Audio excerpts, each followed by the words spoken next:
I'm out here with my trusty sidekick Alexis today, and we're out here in Luther, Oklahoma, and we're going to talk a little bit today about weld-up buildings. This is a great example.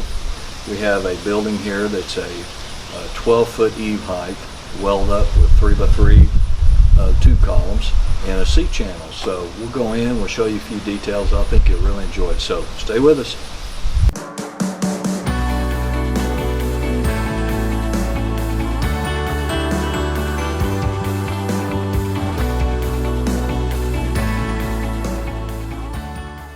Well, you know, you're probably thinking about building a barndominium, and there's a lot of different options. So we design buildings all over the country, and different parts of the country have different preferences. In the south, southwest, pretty much everybody wants some sort of steel building, either a weld-up building or a bolt-up.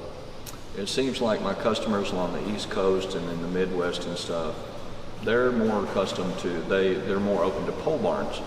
And so that's a completely different concept we'll talk about a little later. We're out here at the job today, and this is a weld-up building by Better Barns, and they did a great job, and we really appreciate them. And so I just want to talk to you a little bit the difference between a weld-up and a pre-engineered metal bolt-up building, okay? There are big differences, okay? This particular tube column here is a 3x3 tube column in this particular building, and it is welded to a steel plate that has rebar. It's got two pieces of rebar welded to the bottom of the plate. When this slab is wet, they go around every 10 feet and they stick these into the footing. So that's the most common way to do it. It's called a weld plate right there. And then you have a purlin. This is your wall girt or purlin, and it's a 3-inch C channel, and it's welded on between the two columns, 10 foot. Okay, in this situation. Now, one note about weld-up buildings. Weld-up buildings can be a great option. In many situations, they're actually cheaper than a bolt-up building. Anywhere from $5 to $10 a square foot, just depends on who's putting it up. You have to remember, a weld-up building is just that. A welder is going to go buy the parts and then construct your building like you would a stick frame house.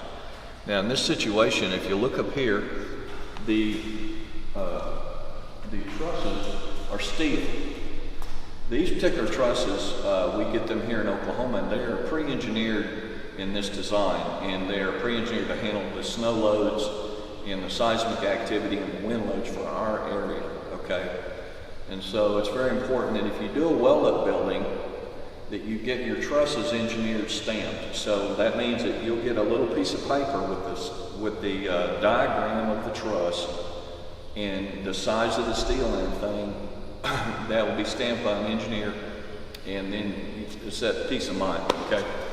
So, moving on down here,